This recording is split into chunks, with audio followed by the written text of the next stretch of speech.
നമസ്കാരം. കേരത്തമ്മൽ കുടുംബത്തിലേക്ക് സ്വാഗതം. പേരയ്ക്ക കഴിച്ചിട്ട് കേടായി പോകുമ്പോഴുള്ള അവസ്ഥ ആലോചിക്കുമ്പോൾ ആർക്കെങ്കിലും അങ്ങനെ വരുന്നുണ്ടോ? പേരയ്ക്ക നന്നായിട്ട് കായ്ച്ചു വരുന്നുണ്ട്.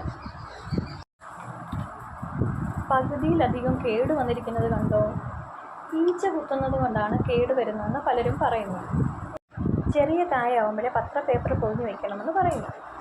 എന്തെങ്കിലും എളുപ്പമാർഗ്ഗം അറിയാവുന്നവർ ഒന്ന് കമൻറ്റ് ചെയ്യണേ. ഞാനും പരീക്ഷിച്ചിട്ട് പറയാമേ. നമസ്കാരം. കേരത്തമ്മൽ കുടുംബത്തിലേക്ക് സ്വാഗതം. പേരയ്ക്ക കഴിച്ചിട്ട് കേടായി പോകുമ്പോഴുള്ള അവസ്ഥ ആലോചിക്കുമ്പോൾ ആർക്കെങ്കിലും അങ്ങനെ വരുന്നുണ്ടോ? പേരയ്ക്ക നന്നായിട്ട് കായ്ച്ചു വരുന്നുണ്ട്.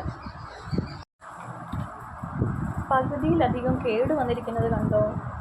ഈച്ച കുത്തുന്നത് കൊണ്ടാണ് കേട് വരുന്നതെന്ന് പലരും പറയുന്നു. ചെറിയ കായാവുമ്പോഴേ പത്രപേപ്പർ പൊതിഞ്ഞ് വയ്ക്കണമെന്ന് പറയുന്നു. എന്തെങ്കിലും എളുപ്പമാർഗ്ഗം അറിയാവുന്നവർ ഒന്ന് കമൻറ്റ് ചെയ്യണേ. ഞാനും പരീക്ഷിച്ചിട്ട് പറയാമേ.